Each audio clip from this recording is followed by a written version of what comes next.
അദ്ദേഹം ഒരു ലോകപ്രശസ്ത മനഃശാസ്ത്രജ്ഞനാണ് എന്നുള്ളതല്ല, ലോകത്തോളം വളർന്നിട്ടും ജന്മനാടിനെ മറന്നില്ല എന്നുള്ളതാണ്.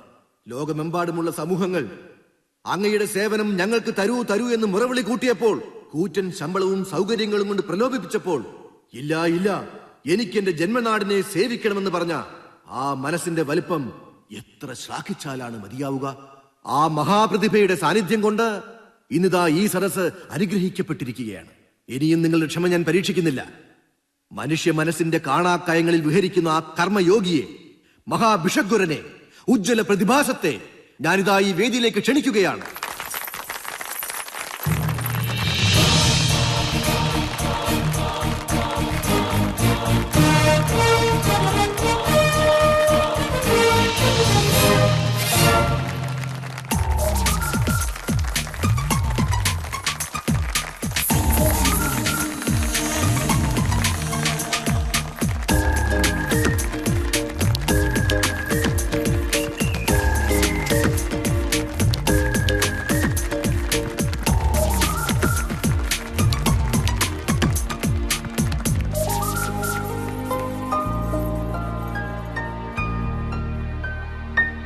പ്രിയപ്പെട്ട ഭ്രാന്തന്മാരെ, ഭ്രാന്തികളെ, എല്ലാവർക്കും എൻ്റെ നമസ്കാരം.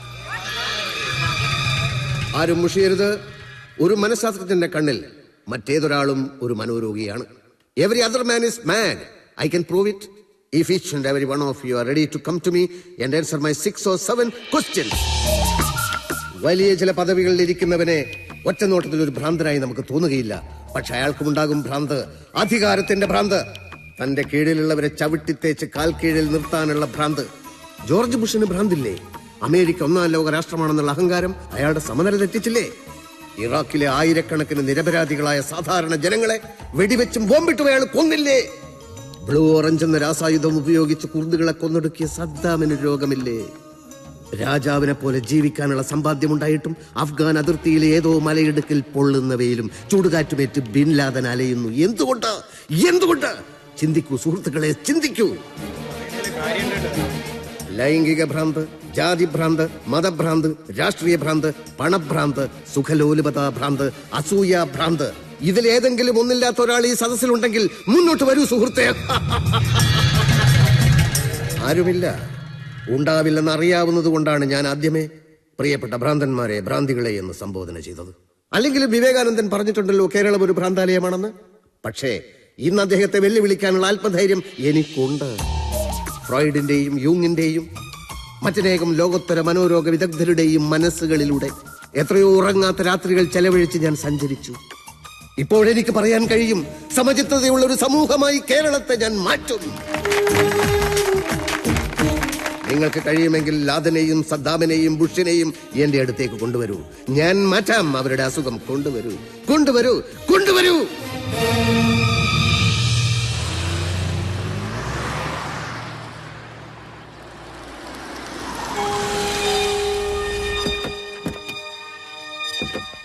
ഡോക്ടർ, എല്ലാറ്റിനും വളരെ നന്ദി. മിസ്റ്റർ കുരുവിള, ഈ കാർ യാത്രയിൽ മുഴുവൻ ഞാൻ നിങ്ങളുടെ മനസ്സ് അനലൈസ് ചെയ്യുകയായിരുന്നു. എന്നെ പോലെ പ്രശസ്തരായ ആളുകളെ വിളിച്ചു വരുത്തി സ്വീകരണം കൊടുക്കുക, അവരെ വാനോളം ഇങ്ങനെ പുകഴ്ത്തി സംസാരിക്കുക, അതിലൂടെ നിങ്ങളും പ്രശസ്തനാവുമെന്ന് നിങ്ങൾ വിചാരിക്കുന്നു. പോപ്പുലാരിറ്റി കോംപ്ലക്സ് എന്ന് പറയുന്ന അസുഖമാണത്. എന്ന് വെച്ചാൽ നിങ്ങളും ഒരു മനോരോഗിയാണ്.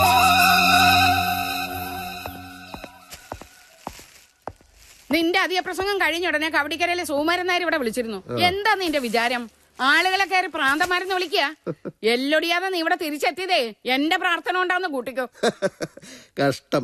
കുട്ടിക്കാലത്ത് മൂക്കൾ വലിപ്പിച്ച് കിടന്ന ആ കോന്തൻ ചെക്കനായിട്ടാണ് അമ്മ ഇപ്പോഴും എന്നെ കാണുന്നത്. കാലിഫോർണിയയിലും ബ്രസൽസിലും ജനീവയിലും ഞാൻ സഞ്ചരിച്ച നിർത്ത്. ഇത് കേട്ട് എനിക്ക് മതിയായി. നിന്റെ കണ്ണി മറ്റുള്ളവർക്കല്ലേ പ്രാന്ത്, എന്റെ കണ്ണി നിനക്കാ പ്രാന്ത്. ഞാൻ അത് പഠിച്ചു ഇത് പഠിച്ചു ഒരു വലിയ കുന്തടുത്തങ്ങ് മെഴുങ്ങി എന്നൊക്കെ എപ്പോഴും പറയുന്നത് പ്രാന്തായിട്ട് തന്നെയാ. മനുഷ്യനായ നന്ദി വേണം.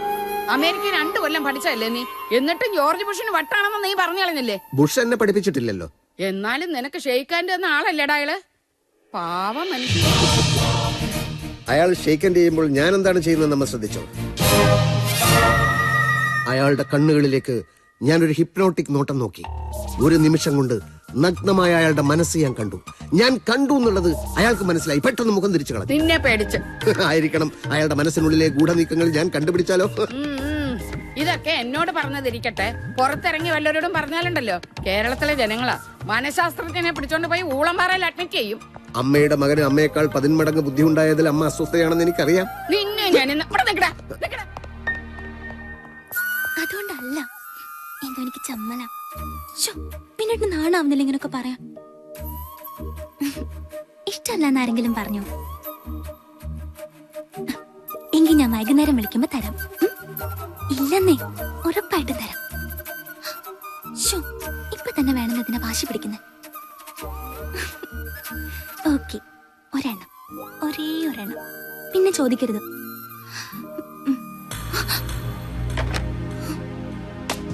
കഴിഞ്ഞ മാസം ഒറ്റയടിക്ക് 4000 രൂപയുടെ വ്യത്യാസം ഫോൺ ബില്ലിൽ കണ്ടപ്പോൾ ഞാൻ കരുതി BSNL-കാർക്ക് തെറ്റിയതായിരിക്കുമെന്ന്. നിങ്ങളുടെ കല്യാണം ഒരു ധാരണ മാത്രമേ ആയിട്ടുള്ളൂ.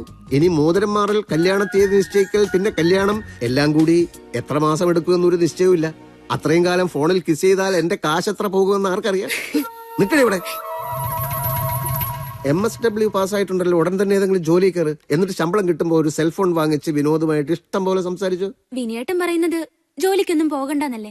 എങ്കിൽ ഇവിടുത്തെ ഫോൺ ബില്ല് അവനോട് അടക്കാൻ പറ. നീ എപ്പോഴാ ബാംഗ്ലൂർ പോകുന്നത്? തീരുമാനിച്ചിട്ടില്ല. എന്തിനാ നീ ഇപ്പൊ ബാംഗ്ലൂർ പോന്നേ? അത് പിന്നെ ഒന്നുമില്ല, വെറുതെ. വെറുതെ ആണെങ്കിൽ ബാംഗ്ലൂരിൽ തന്നെ പോണമെന്നുണ്ടോ? വല്ല നെടുമങ്ങാട്ടോ സുൽത്താൻ ബത്തേരിയിലോ പോയാ പോരെ? അല്ല, ഞാൻ ബാംഗ്ലൂർ പോകുന്ന കാര്യം അമ്മയോട് ആര് പറഞ്ഞു? അതാരെങ്കിലും ആയിക്കോട്ടെ, എന്താ നിന്റെ ഉദ്ദേശം? ഇവളും വിനോദമായിട്ടുള്ള കല്യാണം തീരുമാനിച്ചിരിക്കാന്നുള്ള ഓർമ്മ വേണം. അതും ഈ ബാംഗ്ലൂരുമായിട്ട് ബന്ധമുണ്ടല്ലോ. വിനോദിന്റെ പെങ്ങളെ അനുപമ ബാംഗ്ലൂരിലല്ലേ പഠിക്കുന്നേ? ഇവളെ പെണ്ണ് കാണാൻ വിനോദിന്റെ കൂടെ അവൾ ഇവിടെ വന്നപ്പോ ഞാൻ ശ്രദ്ധിച്ചതാ. അവളോടുള്ള നിന്റെ ഒരു കുഴച്ചിലും മറിച്ചിലും. അമ്മ വേണ്ടാത്തത് ഓരോന്ന് പറയരുത്. നിന്റെ ഒരു വിരൽ അനങ്ങിയാ എനിക്ക് മനസ്സിലാവും അതെന്തിനാണെന്ന്. നീ ഇടയ്ക്കിടയ്ക്ക് ഫോൺ വിളിക്കാറുണ്ടെന്നോ അങ്ങോട്ട് ചെല്ലുന്നുണ്ടെന്നോ ഒക്കെ അവള് തന്നെയാ പറഞ്ഞത്. ആ കുട്ടി വിളിച്ചോ? നീ ചെല്ലുന്ന ഡേറ്റ് അറിയാൻ. നിന്റെ പകുതി പ്രായമുള്ള ആ കുട്ടിക്ക് വിനോദ് അറിഞ്ഞാൽ നിന്റെ കാലം തല്ലി ഓടിക്കും. അമ്മ, ഞാൻ ഒന്നും മിണ്ടാടാ. എന്നാ ഞാൻ ഇനി സത്യം പറയാം. ലോകമറിയുന്ന മനഃശാസ്ത്രജ്ഞനാവാനുള്ള യാത്രയും മറ്റെല്ലാം മറന്നവനാ ഞാൻ. വിവാഹം, കുടുംബം, കുട്ടികൾ എല്ലാം. ഇപ്പൊ വയസ്സ് ഒരുപാടായി. പക്ഷേ മനസ്സ് ഒരു പ്രഹേളികയാണമ്മേ. അത് നമ്മുടെ നിയന്ത്രണത്തിലല്ല. കടിഞ്ഞാണില്ലാത്തൊരു കുതിരയാണത്. പക്ഷെ അമ്മ ഒന്നുകൊണ്ട് പേടിക്കണ്ട. വയസ്സിന്റെ ഈ കോംപ്ലക്സ് കാരണം ഞാൻ ആ കുട്ടിയോട് ഒന്നും വെളിപ്പെടുത്തിയിട്ടില്ല.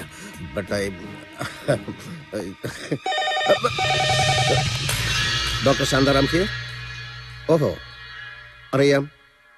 പേഷ്യൻസ് വെയിറ്റ് ചെയ്യട്ടെ. മിസ്റ്റർ അലി പറയുന്നത് കേൾക്കൂ. ആദ്യം എന്റെ സമനിലയൊന്ന് വീണ്ടും കിട്ടട്ടെ, എന്നിട്ട് പോരെ മറ്റുള്ളവരെ ചികിത്സിക്കുന്നത്. ഡോക്ടറെ കാത്തിരിക്കുന്നവരുടെ ശ്രദ്ധയ്ക്ക്, മനഃശാസ്ത്രജ്ഞന്റെ മാനസിക നില തകരാറിലാണ്. എപ്പോ വരുമെന്നറിയില്ല. ഇരുന്ന് മുഷിഞ്ഞവർക്ക് പോകാം, അല്ലാത്തവർക്ക് ഇരിപ്പ് തുടരാം. എപ്പോ വരുമെന്ന് അറിയില്ല എന്ന് വെച്ചാൽ എനിക്ക് ഉത്തരം പറയാൻ കഴിയാത്ത ചോദ്യമാണത്. ഇരുന്ന് മുഷിഞ്ഞവർക്ക് പോകാന്ന് ഞാൻ പറഞ്ഞിട്ടുള്ളൂ.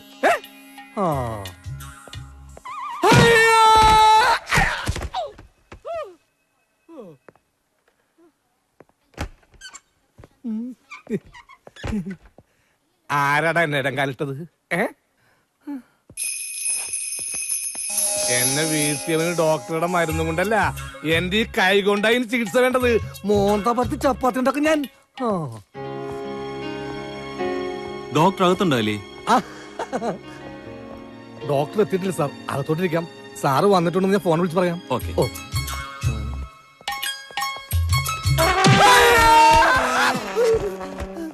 എന്തു പറ്റി? തറയൊന്ന് സ്ലിപ്പായതാ സാറേ. 2 തറയോട് മാറ്റാനുണ്ട്. ഞാനിപ്പോ തന്നെ ഡോക്ടറെ വിളിക്കാം.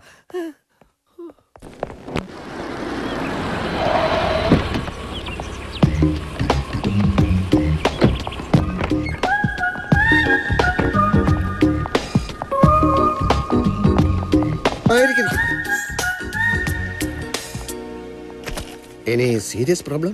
വിനോദ് ക്ലിനിക്കിൽ വന്നിട്ടുണ്ടെന്ന് അറിഞ്ഞപ്പോൾ I was little worried, you know. അതുകൊണ്ട് എന്റെ സിസ്റ്ററിനോട് ഞാനിത് പറഞ്ഞില്ല. A psychiatrist should keep all these things secret.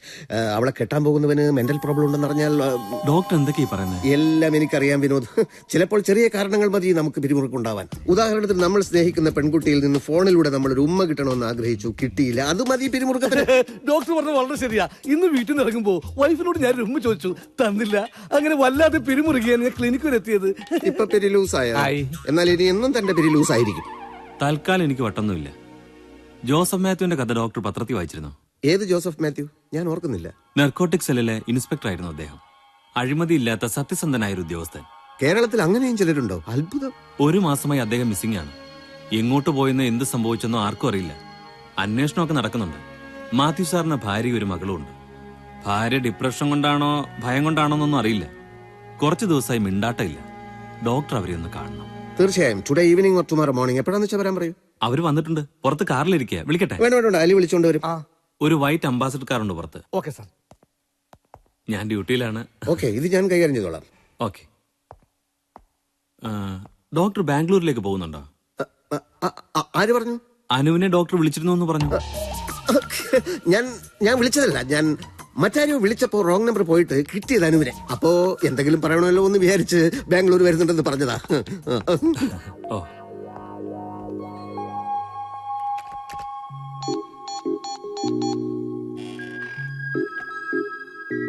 Hello Anu, doctor Shantaram here.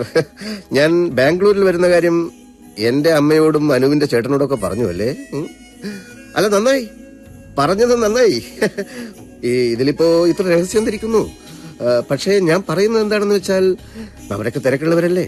നമ്മുടെ ഈ സില്ലി മാറ്റേഴ്സ് ഒക്കെ അവരുമായി ഡിസ്കസ് ചെയ്ത് നമ്മൾ അവരുടെ സമയത്തിന് മെനക്കെടുത്തണം. അതുകൊണ്ട് ഞാൻ ഇപ്പൊ വിളിച്ചതും ഇനി വിളിച്ചാൽ അതും അവരോടൊന്നും പറയണ്ട. ചിലതൊക്കെ പറയാതിരിക്കുന്നതിലുമില്ലേ ഒരു രസം. എന്ത് രസമെന്നോ? എന്തോ ഒരു രസം. പിന്നെന്തൊക്കെയുണ്ട് അനു വിശേഷങ്ങൾ? അനുവിന് സുഖമല്ലേ? ഓ, അത് കേട്ടാ മതി എനിക്ക്. ഒരു കാര്യം ഞാൻ പറയട്ടെ, നല്ല രസമാണ് അനുവിന്റെ ശബ്ദം കേൾക്കാൻ. Sweet voice. ഇരിക്കൂ. അമ്മയ്ക്ക് വട്ടാണല്ലേ? അങ്ങനെ ചോദിച്ചത് എന്റെ ഒരു ഷോക്ക് ട്രീറ്റ്മെന്റിന്റെ ഭാഗമായിട്ടാണ്. ചിലപ്പോ രോഗി അത് കേട്ട് വയലന്റ് ആകും, പിന്നീട് ശാന്തത കൈവരിക്കും.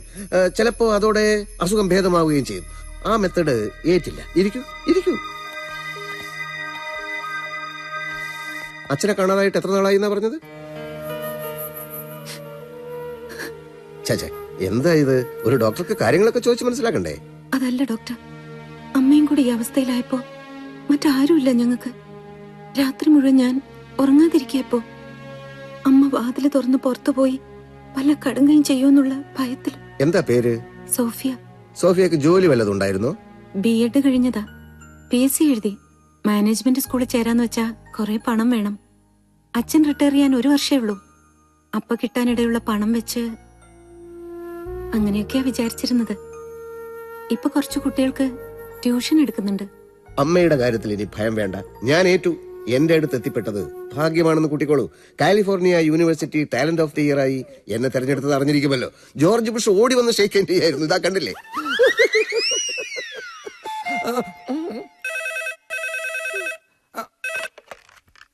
ഹലോ, ഡോക്ടർ ശാന്താറാം എന്റെ ക്ലിനിക് ഉണ്ടല്ലോ. ഡോക്ടർ പതിപോലെ ബുഷിന്റെ കാര്യം പറഞ്ഞോണ്ടിരിക്കുക. ആരാ? ഉടനെ വരുമോ? ഉടനെ പറഞ്ഞ സോറി, എന്റെ പേര് എലി, അല്ല അലി. ബാപ്പാന്റെ പേര് പൂക്കുഞ്ഞു കോയ. ഓ, മരിച്ചുപോയി. ഓക്കെ. കരണ്ട് ഭാർഗവനായിട്ട് എന്തെങ്കിലും പ്രശ്നമുണ്ടോ? കരണ്ട് ഭാർഗവനോ? അതാര്? കരണ്ട് ഭാർഗവനെ പറ്റി കേട്ടിട്ടില്ല? അതോ ലോക ഗുണ്ട കുട്ടിക്കാനം കുരിയച്ചെന്ന വൻ തോക്കിനെ 110 kV ഇലക്ട്രിക് കമ്പി വലിച്ചെറിഞ്ഞ് ചുട്ടരിച്ച് കൊന്നവൻ. അങ്ങനെയല്ലേ കരണ്ട് ഭാർഗവൻ എന്നുള്ള പേര് വീണത്. അയാൾ ഇപ്പൊ വിളിച്ചത് ഉടനെ ഇങ്ങോട്ട് വരുന്നു. സത്യം പറ ഡോക്ടർ, ഡോക്ടറോട് അയാൾക്ക് വല്ല ശത്രുത ഉണ്ടോ?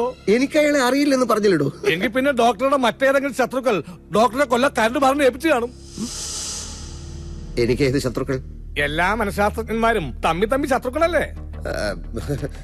എങ്കിലവൻ വരട്ടെ. അവൻ കരണ്ടാണെങ്കിൽ ആ കരണ്ടിന് ഫ്യൂസ് ചെയ്യാൻ വരും. എന്റെ മുമ്പിൽ വന്നാൽ അവന്റെ കൈകാലുകൾ ചലിക്കുകയില്ല. ഹിപ്നോട്ടൈസ് ചെയ്ത് ഫ്രീസ് ചെയ്ത് കളയും ഞാൻ. അപ്പൊ കുട്ടിക്ക് എത്ര മക്കളാണെന്നാ പറഞ്ഞത്? ഓ സോറി, മക്കളല്ല, അമ്മ. കുട്ടിക്ക് ഒരമ്മയാണല്ലേ ഉള്ളത്? അച്ഛനും ഒന്നല്ലേ ഉള്ളൂ. അയാൾ എന്തിനാ നാട് വിട്ടു പോയത്? അലി എവിടെ പോകുന്നു? ഞാൻ പുറത്ത് നിൽക്കാം. വേണ്ട, അകത്ത് നിന്നോളൂ. പുതിയ രോഗികൾ ആരെങ്കിലും വന്നിട്ടുണ്ടോ നോക്കാനാ. നോക്കിയില്ലെങ്കിലും അവര് വന്നോളും. ഇപ്പൊ ഇവിടെയുള്ള രോഗിയുടെ കാര്യം ശ്രദ്ധിക്കൂ. അത് ഡോക്ടർ നോക്കുന്നുണ്ടല്ലോ. ഞാൻ വരുന്നത് വരെ താൻ നോക്കണം. അതിന് ഡോക്ടർ എവിടെയെങ്കിലും പോകുന്നുണ്ടോ? ഇന്നലെ തുടങ്ങിയതാ എന്റെ സ്പൈനൽ കോഡിന് ഒരു വേദന. അത് ഹിപ്നോട്ടിസ് ശരിയാക്കൂടെ? അല്ലെങ്കിൽ ഫ്രീസ് ചെയ്യാം. സ്പൈനൽ കോഡിനോട് മാത്രം കളി പറ്റില്ല. ഉടനെ സർജനെ കാണണം. ഇരിക്കട്ടോ, പേടിക്കാനൊന്നുമില്ല. അല്ല, കൂട്ടത്തിൽ എന്റെ സ്പൈനൽ കോഡും കൂടി ഒന്ന് കാണിക്കാമായിരുന്നു. തനിക്ക് വേദനയുണ്ടോ? ഇല്ല, ഇനി ഉണ്ടായാലോ? ആദ്യം എന്റെ സ്പൈനൽ കോഡ് കഴിയട്ടെ. തൽക്കാലം താൻ ഇവിടെ നിന്നാ മതി കേട്ടോ.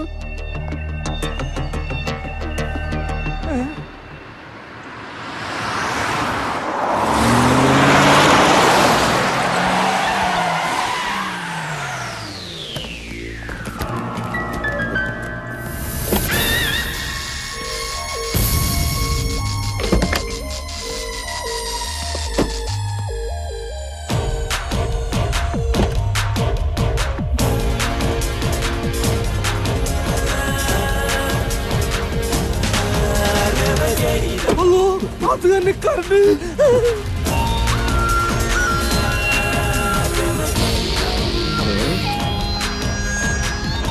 കാണിക്കുന്നതാണ് ഡോക്ടർ ശാന്താറാം. അത് ഞാനല്ല. പിടിയടാവനെ.